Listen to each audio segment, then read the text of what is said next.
In the high school football world, you know you're getting close to the ultimate goal when you can use the word state to describe what stage of the postseason you're in. The teams that survive round 3 of the 11-man UIL playoffs this week can do just that as they'll advance to play in the state quarterfinals next week. Longview had a chance to reach the Class 5A Division I state quarters today. Lobos facing Wiley on the turf at AT&T Stadium over in Arlington. In the game scoreless in the second quarter when we pick things up, but that Longview running game gets it going to Craven Polk, gets into the end zone, 7-zip Lobos. And then Longview goes to the air in a moment as Michael Ross rolls out and airs it out. Great grab as well by Chris Braggs, taken down just short of the goal line, but that's okay because they've got Tylen Miller to punch it in, jumps over the goal line, 14-zip Lobos. Miller gets into the end zone here for another touchdown in the second quarter. That made it 21-7. Lobos win it 35-14. We'll head back to AT&T Stadium next weekend for the state quarters. Now earlier today at the same location, Marshall facing Frisco Lone Star in the Class 5A Division II action.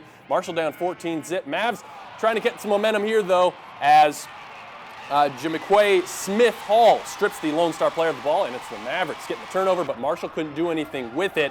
And later, it's DJ Smith running it up the middle for the score. 21-0 Rangers ahead of Marshall. Mavericks would respond, though, on the ensuing drive. Chavis Mills takes the handoff.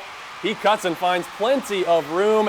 He's going to end up in the end zone. First touchdown of the day for the Mavs, but unfortunately, it was also their only one. Marshall falls 56-7 and sees the season come to an end. Well, as you may remember, the Mineola Yellow Jackets made it all the way to the state finals a season ago, but they kind of came out of nowhere to make that incredible run. This year, the Jackets weren't going to sneak up on anybody. They were ranked first in the state for much of the season. Mineola looking to keep its perfect record intact and advance to round 4 today. Yellow Jackets meeting Callisburg and Royce City. We're tied at 7 in the first quarter, but Morgan Rigsby here, his pass deflected and then picked off on a great play by Drayson Tenner, and the Yellow Jacket offense gets to work after the turnover. Chance Perkins, boy, this guy is shifty. He can make some great runs, goes inside, then bounces outside for a big pickup, and then later in the drive, it's the quarterback, Jeremiah Crawford, going to keep it himself and get into the end zone. Yellow Jackets take a 13-7 lead. We move ahead to the second quarter. It's now 16-7. Crawford hooks up with Cortland Cinches, and the Jackets are driving yet again. Then it's Perkins finishing off the drive, plunging over the goal line for the score, 23-7 Mineola. We move ahead to the fourth. It's now 30-14 Yellow Jackets, and Crawford at it again for another touchdown extending over the plane. Jackets win big 37-14 and are heading to the state quarterfinals.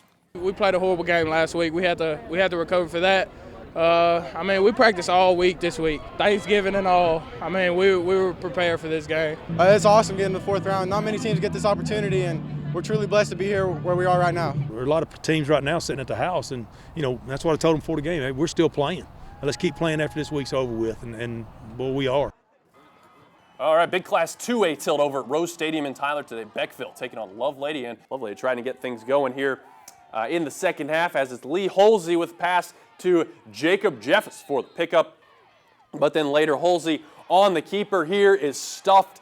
Turnover on downs for Lovelady. We're tied at 14, by the way, in the third quarter. And then it's Beckville QB Trey Lindsay on the keeper. Then it's Ramon Mitchell going to get the give, and he'll take this one to the house. This was a heck of a game, though, as it's the Lions coming through to edge Beckville 27-26. Lovelady gets the win.